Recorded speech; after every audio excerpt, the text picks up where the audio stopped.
Hello and welcome to another episode of Two Guys and a Chainsaw. I'm Todd. And I'm Craig.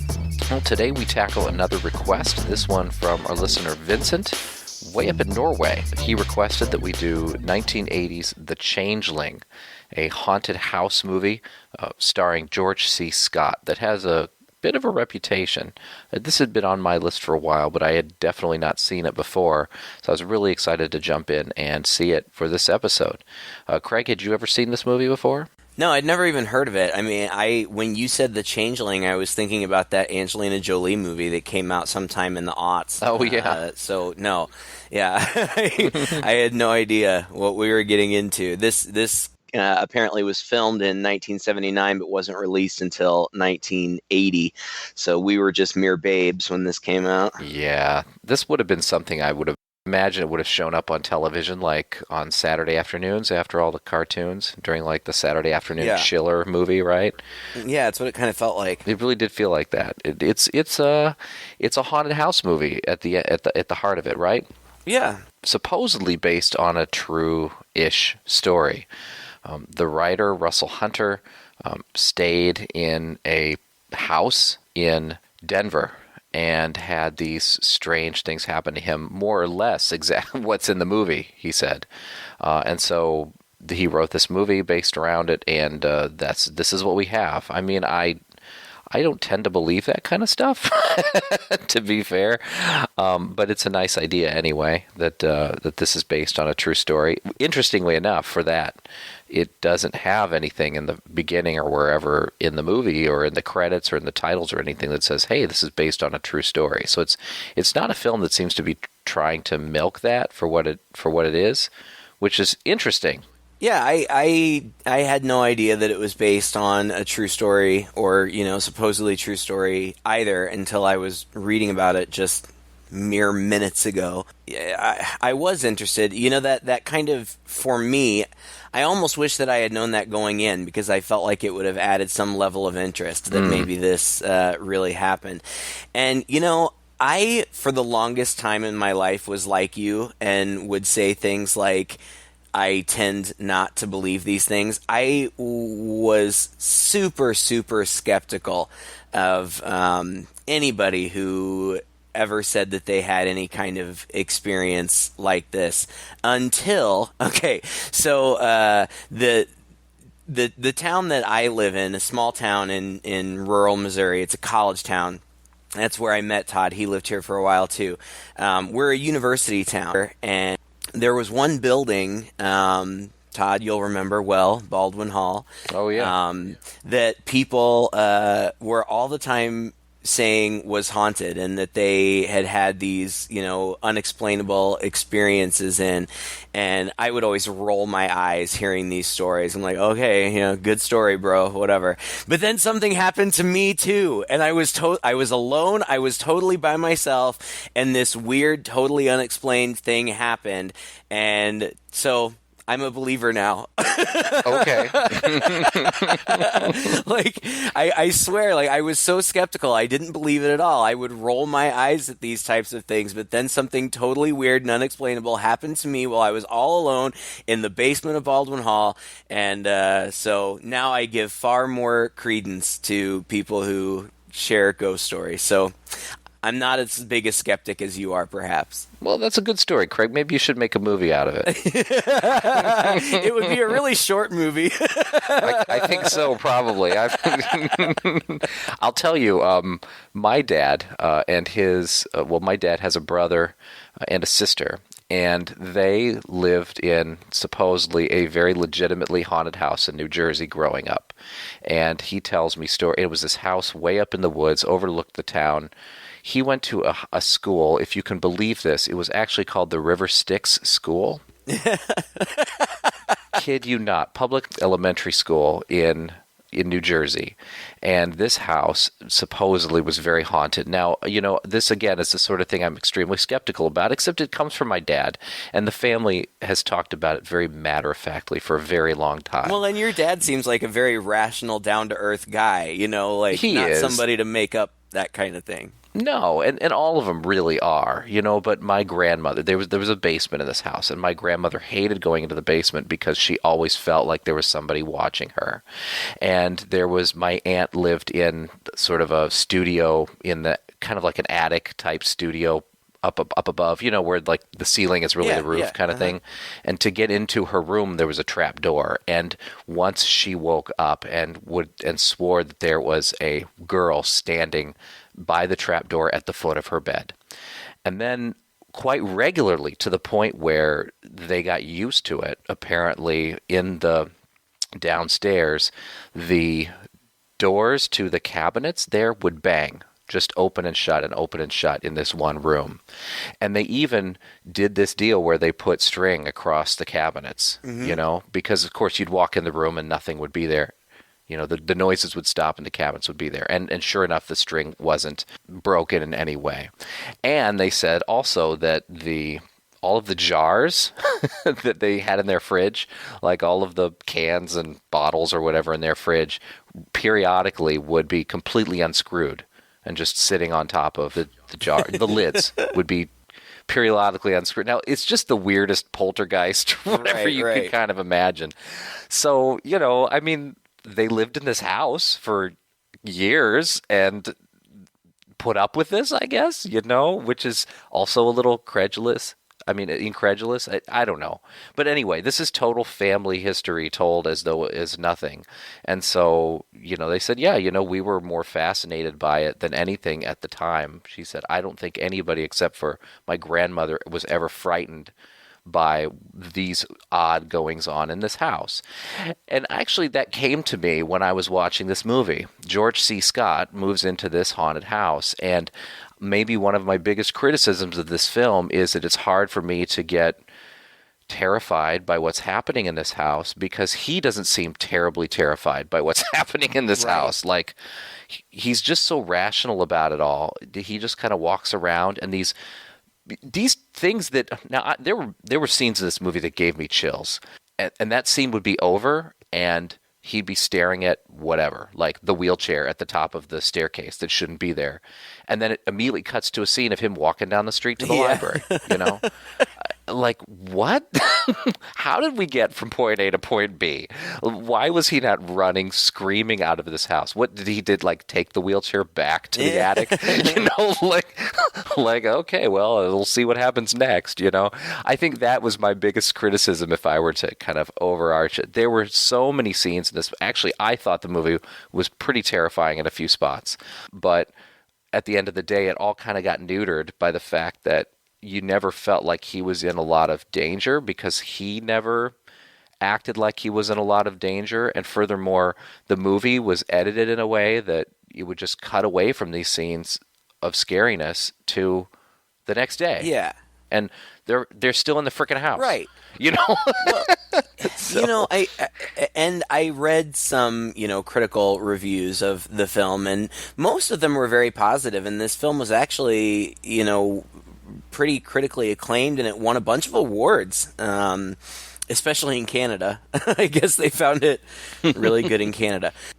The thing is, that was one of the criticisms I read, that there wasn't enough like impending doom, like you didn't have a fear that something terrible was going to happen. And I agree with that, but at the same time, maybe that adds kind of more credibility, realism to it, if in fact it is based on a true story. Because, the things that are happening, they're spooky, but it's not like he was afraid for his life, okay, so there's banging in the house. Well, big deal. There's banging in my house that I don't know where it comes from sometimes. Well. I see where your mind is. Bring it up. There's banging in my house. I know exactly where it's coming from. Bring it out of the gutter, Todd. you know, those, like, that one little spooky experience that I had. Yeah, it was spooky, but it's not like I felt like I was in danger. It's not like I never went back there. So, I was, you know, in a play that was the dressing room, the makeup room was downstairs. That's where it happened, and I kept going back. It's not like I, it's not like I All right, so fled. you keep alluding to this, Craig. You got to tell us what happened. What happened? Oh, okay. It's so silly. Okay, so I was down. It was for a play in college, and I just happened to be the only person in the makeup room at the time.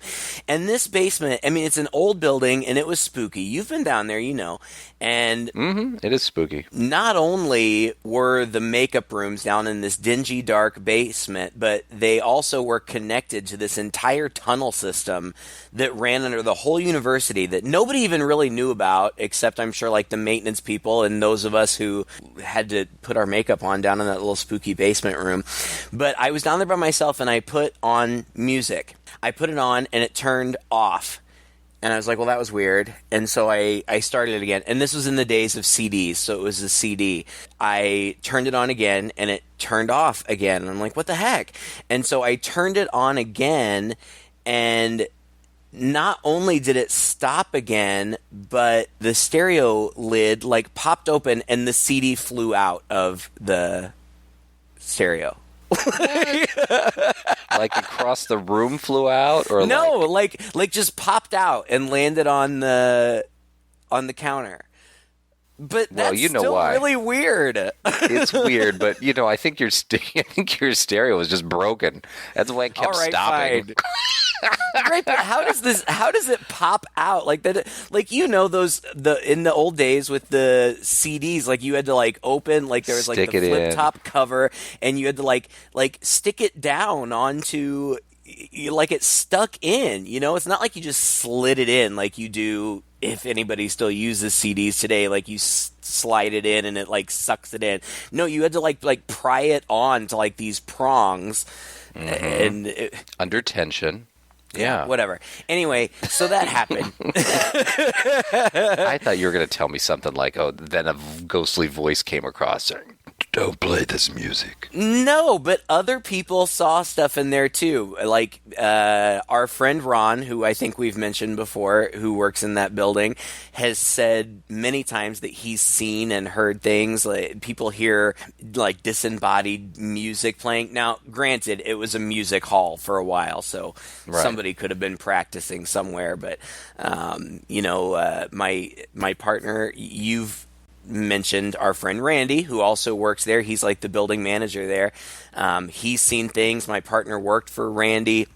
He saw things like unexplained lights going on and off and all kinds of stuff. So there's a long history of people telling these stories, but I would literally like scoff at them and like openly, like, okay. and then something happened. So who knows? I don't know. There could have been a totally rational explanation. The point is, yeah, this guy moves in here and these weird things start happening. And they seem innocuous, you know, safe at first. And to be fair, by the end, the very end, things are raised to the next level a little bit. But Yeah, they have to be in a movie, right? I don't know. And I guess he's just more than anything curious. You know, he wants to figure out what's going on. Yeah. And that's kind of what the movie is. And frankly, like, again, this movie was really well accepted and critically acclaimed. And I just found it a little bit boring. In the very beginning, John is the main character, played by George C. Scott, who is, you know, an incredible actor. He is on vacation with his family, and they have car trouble, and so they're on the side of the road, and he goes to a payphone to call for roadside assistance. And there's a terrible accident, and his wife and daughter are run down on the road. And so he's kind of recovering slowly from this loss. And there are some, I thought, powerful moments. Like, there was one moment, it was very brief, where he's just weeping in his bed. Yeah. And that, you know, that sense of loss came across really well. And it seemed like, so he moves, I guess, to kind of get away from past memories or whatever. And I think this is supposed to be set in Toronto. Is that right? Yes. Where's the Space Needle? Oh, it's supposed to be set in Seattle, I think, but it's filmed in Toronto. Yeah, so there's a needle there. Gotcha. I guess the needle in the movie is supposed to be Seattle's, but Toronto has one too. Okay. All right.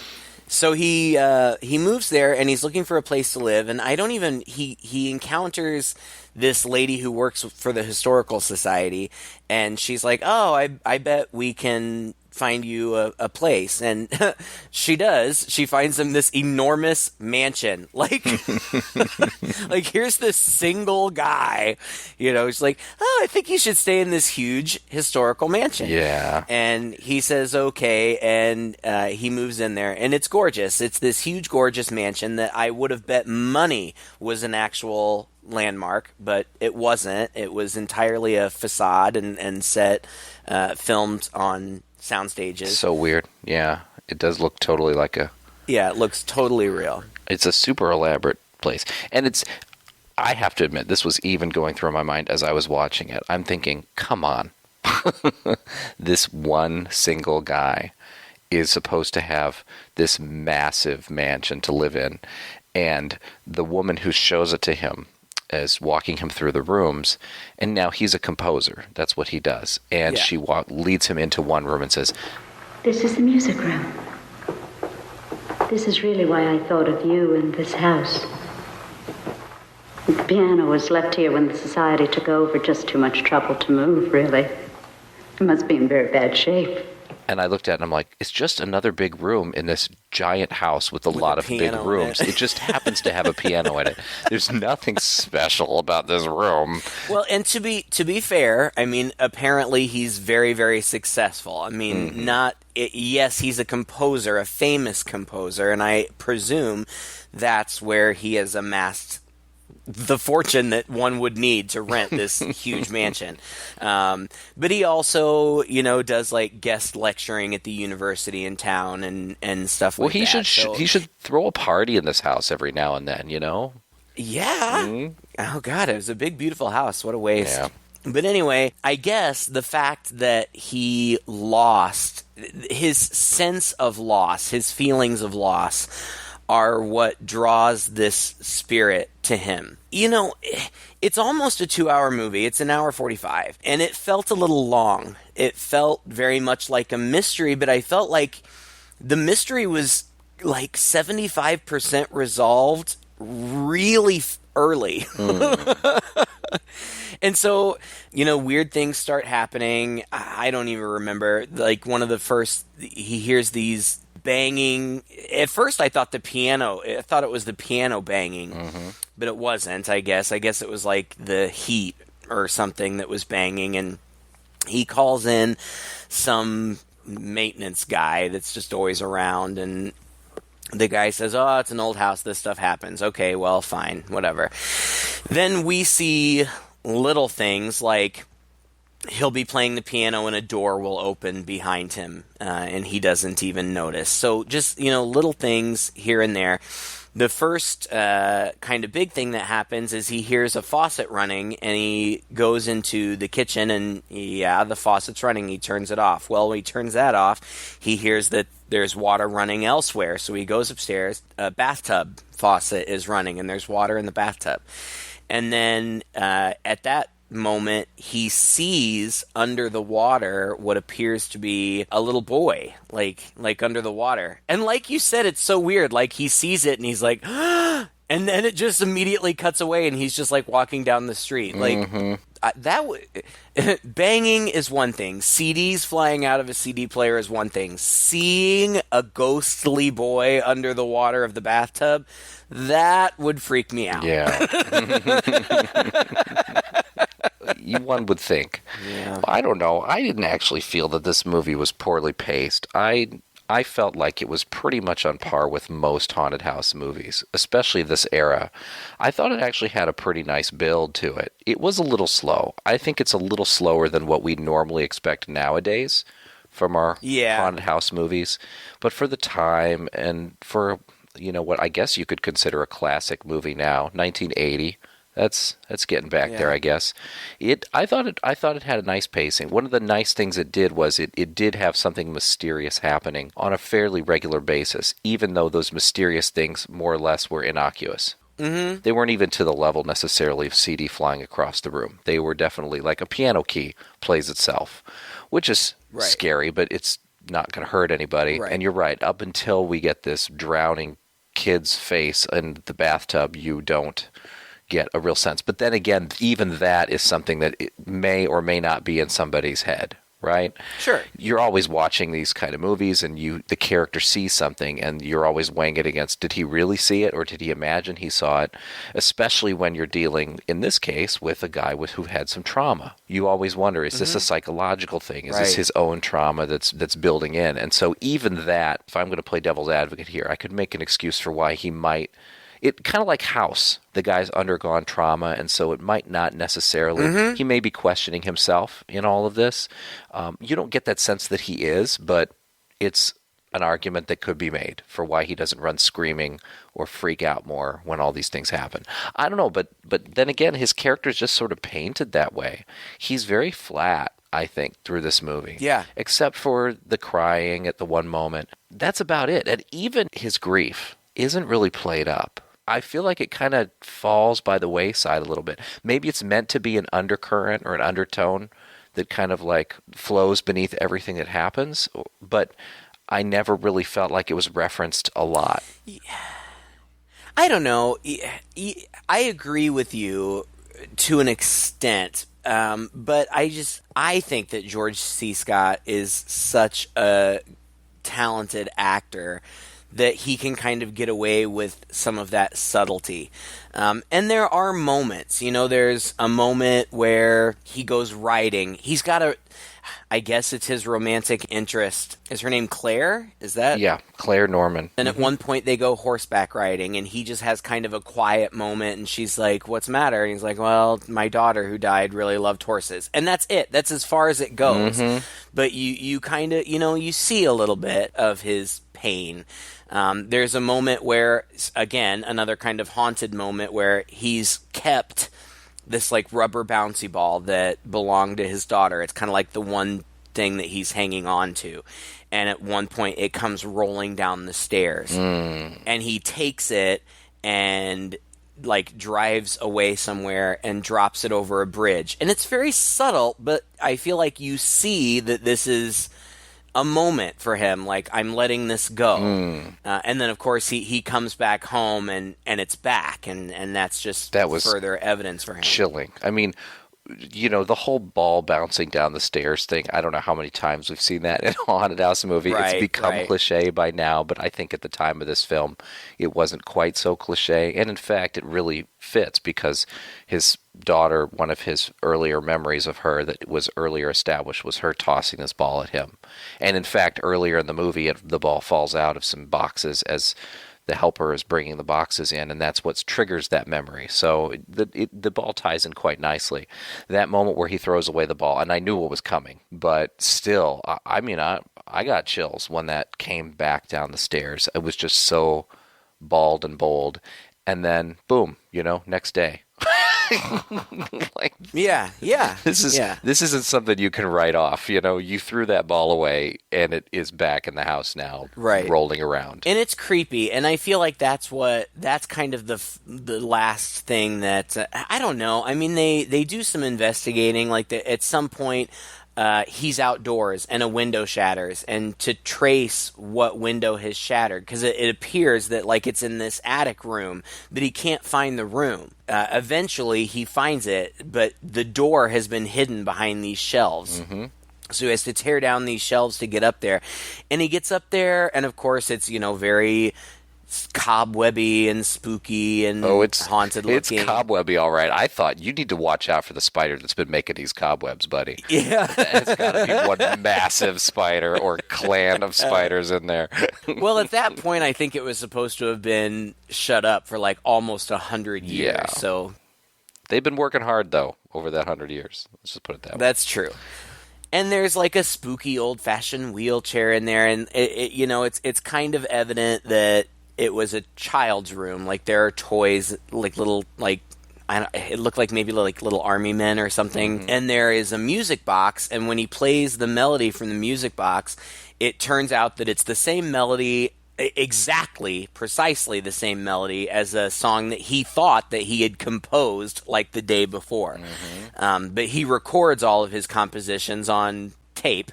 And when he plays the tape and the music box at the same time, they are in perfect unison. So weird, spooky things going on. At some point, he's up there with Claire, I think, and they find a monogrammed notebook that has the initials CSB, and it's dated January 4th, 1909. That leads them to do, like, my favorite thing in these old movies, where they have to go, like, do their library research. On microfilm. It's great. On microfiche, yeah. And he finds out that in 1909, the owner was a doctor with a couple of kids. And he finds out that the daughter of the doctor was killed in a freak accident when she was hit in the road. And he thinks, oh man, that's just like what happened to my daughter. So maybe that's the connection. And then that kind of gets pushed to the side for the rest of the movie. That really doesn't have anything else to do with it. I can't remember in sequence when it happens. But eventually, he has a vision of a young boy in a bathtub in that room. And a man comes in and grabs the boy by his ankles and holds his ankles up in the air so that the kid is submerged in the water and can't get out, and the kid drowns. Okay, now I've just got to stop you here because this was a really disturbing scene for me. It was hard to watch. It was really sad. It even brought back thoughts of burnt offerings, where the father almost drowns his son in the pool, and that went on for so long, and it was just so visceral. Yeah, this was worse, I think. Well, first of all, because he actually ended up drowning him, and second of all, it was horrible. It was this unfeeling kind of thing where he lifts his legs up. You don't even see the dad. No. You know, you see his arms and his body, and he lifts this kid's legs up in the air and just lets the rest of him flounder about inside the water of his little bathtub until he stops. Oh, God, man, I just couldn't. I could hardly watch that, honestly. Yeah, it was really. It was disturbing and it was sad. You know, this young boy, and especially when you get the context that this is his father doing this to him, and the way that they get that context is they have a seance. I don't even remember what prompts the seance. Oh, he goes to a place with, like, I think it's at the university or something, and they're talking about psychics. I tell you, off the record, we have coming here many mediums and spiritualists and so, and we test them. Now, 99% utter frauds, but the 1%, astonishing. And so he apparently refers this medium to him. He's trying to get some kind of psychic investigation going on the house, I think. Right. And so they have this seance, and this medium, you know, calls on whatever spirit is there, and then I can't think of the word for it. That psychic writing. Automatic writing, I think, is what they call it. Yeah. Yeah, something like that. And that's what she's doing. Like, she's just scribbling on notepads, and her assistant is, like, you know, pulling the papers out whenever she fills up one page, and she goes on to the next page. And it's mostly just, you know, like, swirls and things. But as she's communicating, eventually she gets some response, and the spirit, through her, writes things. She says, "Are you the little girl who died?" And the spirit says, "No, I'm not." And she asks, "Who is it?" And it's Joseph. She's like, "What do you want?" And he writes, John, which is our main character's name, and help. That's pretty much it. And then something on the table falls over and knocks the glass over, and the glass shatters, and that's it. But John was using the same tape recorder that he uses to record his compositions to record the seance, and when he listens to it later, he can hear the spirit talking on the tape. When the spirit is asked, "How did you die?" the spirit says, "My father, my room." And that, I think, is when he ends up having the vision. He sees the whole thing play out. That's a big criticism I have of the movie, too. It's a vision. I mean, he could have had it at any time. Right. It wasn't necessarily, I guess it was triggered by, I don't know, who knows what it was triggered by, but I kind of hate that in these kind of movies where the character has a vision. It's almost like the character has a dream that explains something, Right. And here you've got this investigation, he's figuring things out that, I could kind of wrap myself around, but then it's so convenient for a guy then to just have a vision that then furthers the plot as well. And not only that, but gives him really important, crucial, key information that he wouldn't have gotten otherwise, Now, I thought that seance scene was very well done. I mean, I thought it was intense too. I'm seriously, I was kind of on the edge of my seat with it, wondering if something bad was going to happen. And then when he sits there and he plays that tape back afterwards, and you hear that voice, once again, I'm thinking, oh my gosh, something bad's going to go on. He's going to hear that voice say something really creepy, or something's going to come behind him, or whatever. Because he plays it back over and over and over again. And gosh, man, we do this so often. You think of other movies, right? Was it Sinister where the guy plays the tape back and it says something different the second time? Yeah, something like that. Maybe it was the Rock and Roll Nightmare or something like that. I don't know. But there was the potential for that to happen. It didn't. But boy, I was waiting for it, and I was really thinking. It kept an intensity about the scene. But then again, I'm kind of a little let down that nothing really came of it. Then the next day he's out walking around and doing his next thing. Right. And the fact that the voice spoke, you'd think they would be building on that. Is he going to try to talk to it now? Is he going to start hearing this voice more often? Mm-hmm. And none of that really happens either. So it's odd. I mean, it's got these neat elements, and it's got these, I think, really intense scenes, really strong creepiness, but none of it necessarily kind of builds on each other. There's no build. Right. It's like, okay, yeah, a bunch of creepy things are happening. That is a build, but it's not like they're all building together to create a larger intensity in a cohesive manner. You know what I mean? Yeah, I mean, I feel like the purpose is that they're trying to place the puzzle pieces bit by bit. And they do. I feel like maybe they reveal a little bit too much early on, and that ultimately the end game is a little bit, I don't know, it's not like it's not interesting. It is interesting, but I feel like they show their hand a little bit too early. But I will agree with you that those scenes with the seance and him playing back the recording, I was very much invested in those scenes. I was interested. There was tension.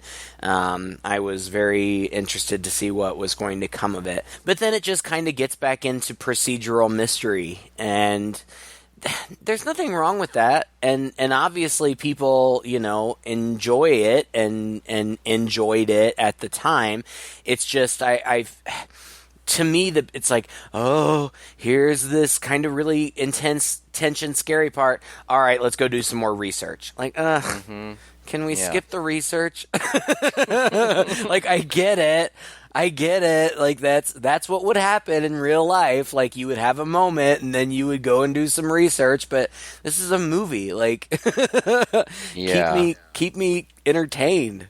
Going back, and I think maybe this is maybe one of the last bits that I thought was super creepy, and it must not have been long after that, because he calls that woman, and she comes over, and I guess he's told her over the phone what he saw and what he's kind of figured out about this kid being drowned. So she comes in, she's super distraught. She's crying, I think, about the whole idea of it. She wanders into the other room as she's crying, out into the base foot of the staircase, and he's in the other room next to her where she just left, and suddenly she turns and she looks, and she literally, like, her face freezes, and she has this absolutely horrifying look on her face, and I was flipping out when I Right. I mean, what is she seeing? Right. what is she seeing? And it's like, I don't know how many seconds went by, but it felt like an eternity for just to see her glassy eyes, nothing coming out of her mouth, staring in absolute horror. And it's this side view. It's really,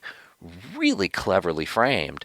And he's kind of blurry in the background. He comes towards her like he's going to comfort her. He's like, what? And it's like, frickin' turn around and look at what she's looking at so that we can finally see what she's looking at. And I mean, I was reaching out at the screen at that moment, and he turns around, and it was not disappointing at all. That wheelchair that they had seen up in the attic, covered in cobwebs, that belonged to this kid, was at the top of the stairwell, and it turned towards them. Mm-hmm. And I about flipped. Like, like movies don't really scare me that much anymore, but I about flipped at that. And then it cut away to like the next freaking day. Yeah. Like, what?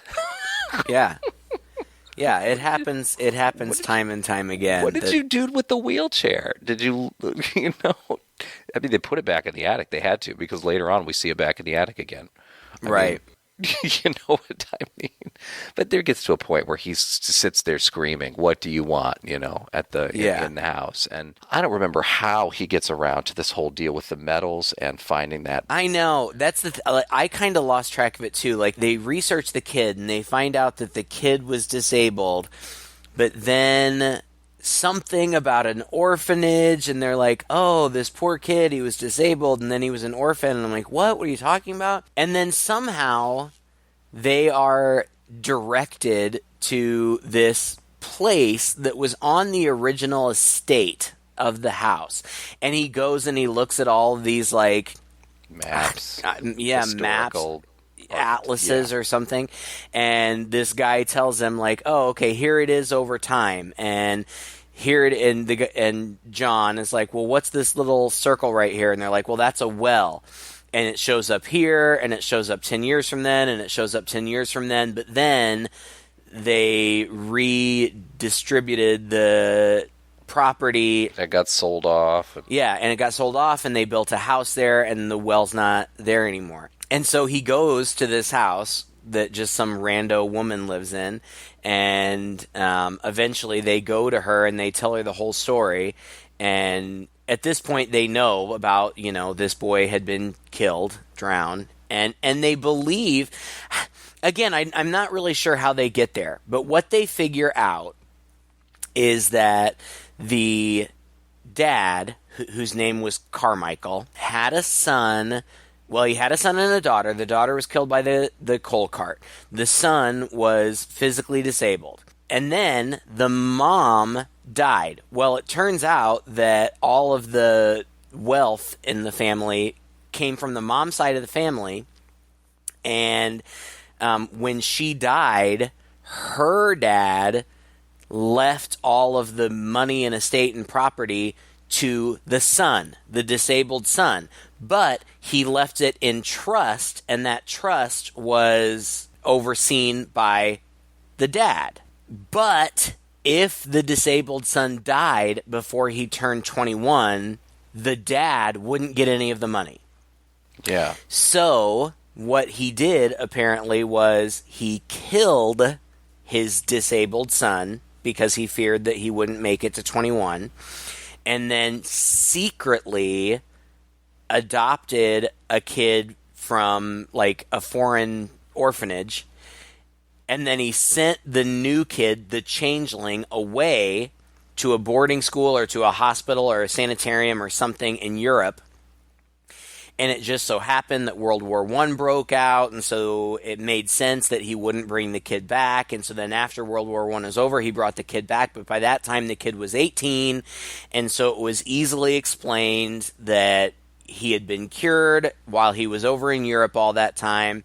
That kid then inherited all of the family wealth and became a senator. It's so contrived. But it's rather convenient. It's logical. I mean, it makes logical sense. It's not so I don't have to suspend my disbelief that much to believe that could have happened. Yeah.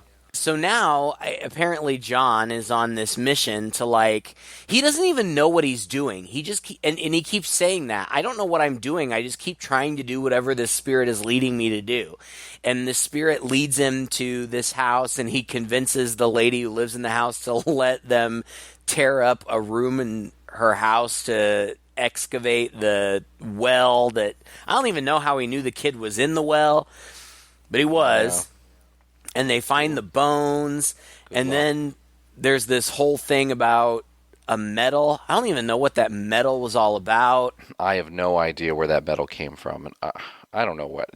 Did they read it in the newspaper or something? I don't remember. They must have. I don't know. But it was really important to them because they find the body and they call the cops over, and the cops dig up the body, and then he gets all cagey about why he, which is funny that the cops just end up dropping it. Like, this guy came over, chainsawed up the floor of the house, found a hidden well and a body inside, and I just happened to stumble upon it. Well, like, right, you were not renovating the floor, let's just put it that way. So anyway, they just let it go, but he's like, I've got to get back there because if without that medal, we don't have any no proof. Yeah. And so he goes down and basically breaks back into the house, digs through there to look for this medal, can't find it, and then supernaturally the medal comes up through the ground and reveals itself, which must have been just like 2 inches. If he just dug just like one more scoop of dirt more, he probably would have found this medal. Yeah, right. And it turns out that the Changeling guy, the senator, has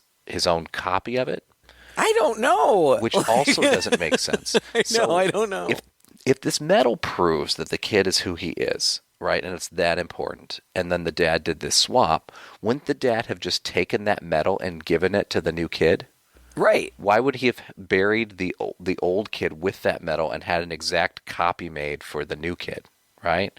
Right. Well, and then, so John, like, tries to confront this Carmichael guy, the senator, with the medal, and the Carmichael guy, like, acts like he's trying to act like he doesn't know what's going on, but it seems like he kind of does know what's going on. And then he sends, like, a police goon to threaten John, and we find out that Claire has been fired from the Historical Society without explanation, and John has lost the lease to his house, and this detective is threatening to come back and tear up the house until they find this medal.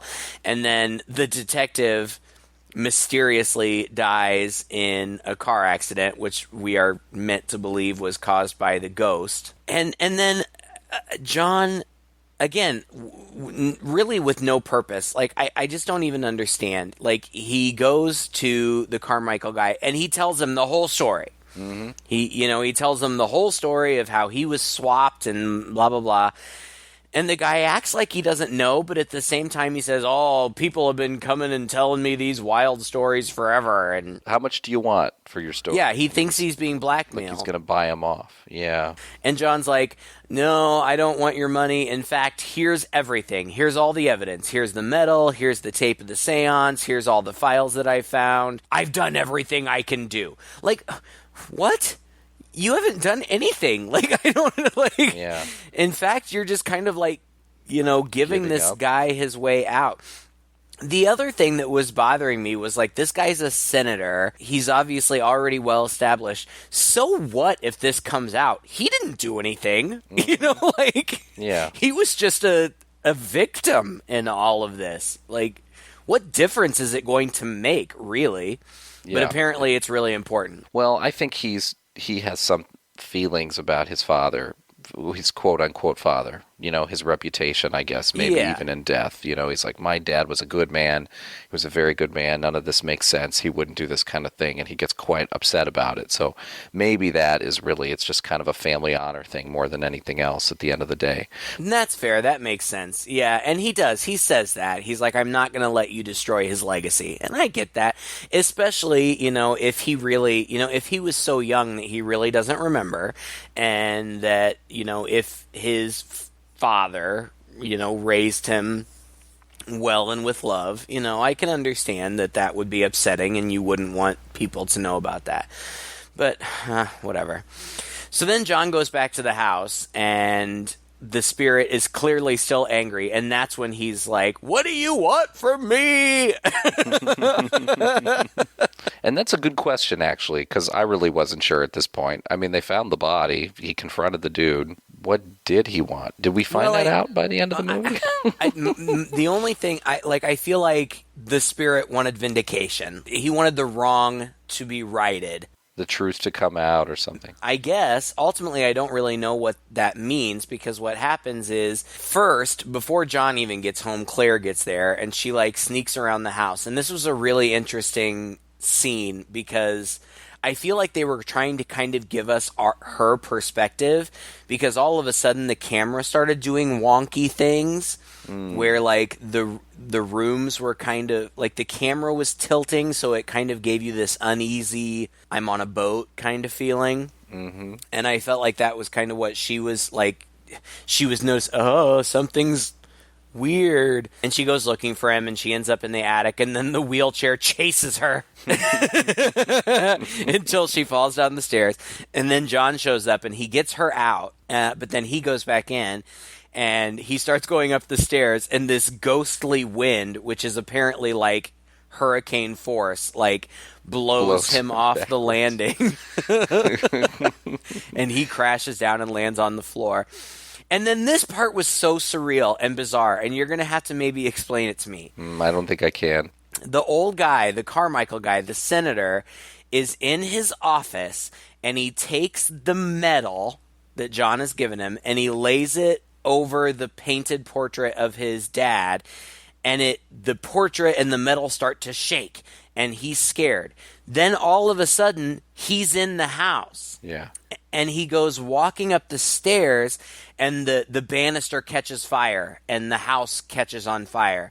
And John runs out of the house, and he and Claire just get the frick out of there, which I thought was kind of funny. Carmichael is in the house, and it's burning. The staircase falls, so, there's no way he can get out of it. And he goes up into the attic, and it's burning. But then the scene cuts, and you see that he's also still in his office, where he has a heart attack and dies. So I guess that him being in the house was more kind of a vision type thing, except for John saw him there. Yeah, I think it was supposed to be kind of a spirit projection, maybe he's having his heart attack, his spirit is leaving his body, and it's returning to the house. Okay. Maybe. Fair. That's the best I can think. Yeah, but you're right. It's a little ambiguous there, what's going on. It's meant to be creepy. But yeah, at the end of the day, they discover the senator's body and pack him away in an ambulance. And what you see is the entire burned down shell of a house with just that wheelchair still sitting there. And that's the image that we're left with at the end of the movie, which and the music box, the yes. the music box is there too, and it pops open and it starts playing that melody. That's right. And then the camera zooms out to a wide shot of the rubble, and the credits roll. Well, speaking of the music box, I thought the music in this movie was fantastic. Oh yeah, really, really good.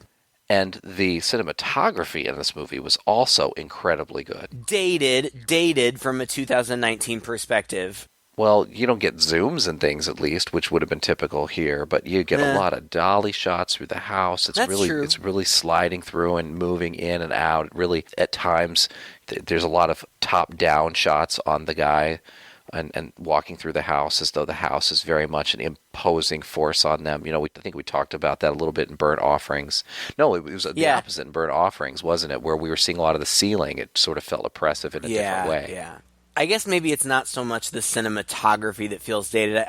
It's probably just more the film stock, the quality of the picture. It just doesn't look as clean as digital looks today. But, I mean, you're right. It was well shot. It was. The director didn't really do a lot. He got a lot of acclaim for this movie.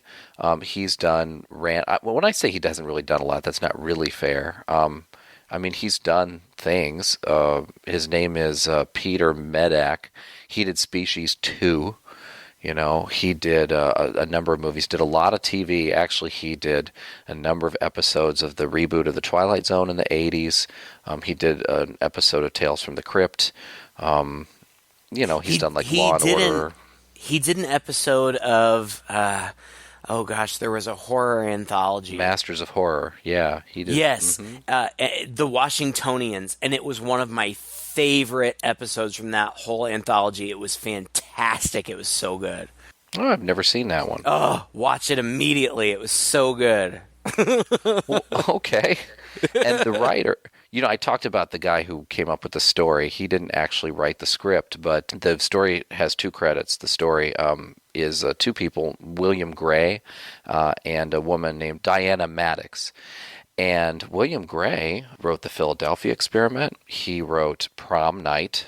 And a few things on TV. Wrote for the TV series RoboCop and a few different things. Not a lot of credits, but a decent number of things that you'd know are in his background. So that's kind of interesting. The Changeling was one of his first screenplays. So, you know, it's not a bad movie. It really isn't. It's not as terrifying as it could have been. Frustratingly so, because parts of it I felt were some of the scariest things I've seen in a while, to be honest. I mean, maybe I was just in the mood for it, you know, tonight, but it really hit all the right nerves for me. But then that catharsis never landed, you know. You get up there and then it just kind of, you know, fall flat, and this guy just I'm not really going on the adventure with him, you know? Right. He's Agreed. very detached as he's going through it, and that allows me as a viewer to kind of be detached too and not really feel that sense of scariness. And so, you know, it was very much a mixed bag in that way.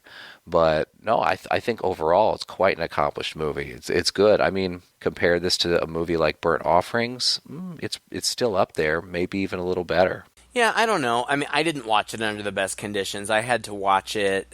I watched some of it at work, and I chopped it up over, you know, several different viewings. You've got to stop doing this, Craig. You really get a different perspective on these movies, I think, the way you... Somebody will hear you that I watch these things at work sometimes. Oh, I don't care that you're slacking off on your job.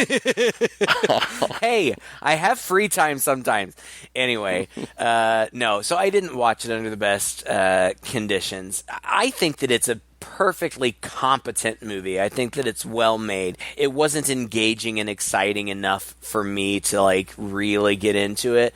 But I'm in the minority. I mean, it got really good reviews. It was really well received. So if you're listening and you're interested in these types of movies, and if you're somebody who likes, you know, a diverse style of filmmaking, check it out. I mean, it's certainly worth checking it out. It's competently acted and well made, and I really don't have any concrete criticisms. I don't know. It wasn't really for me. You know, it stands pretty firmly as a product of its time, don't you think? Yeah. Well, thank you again, Vincent, for your request. We really enjoyed it. If you have any requests, you can find us on Facebook. Just search for 2 Guys and a Chainsaw. Leave us a note there and let us know what you'd like us to hear. Also, let us know what you thought of this podcast. And if you enjoy this podcast, please share it with a friend. We'd love to get new listeners. You can find our webpage, 2guys.red40net.com. Or you can simply Google us, and you'll find us wherever you find podcasts posted. Until next time, I'm Todd. And I'm Craig. With 2 Guys and a Chainsaw.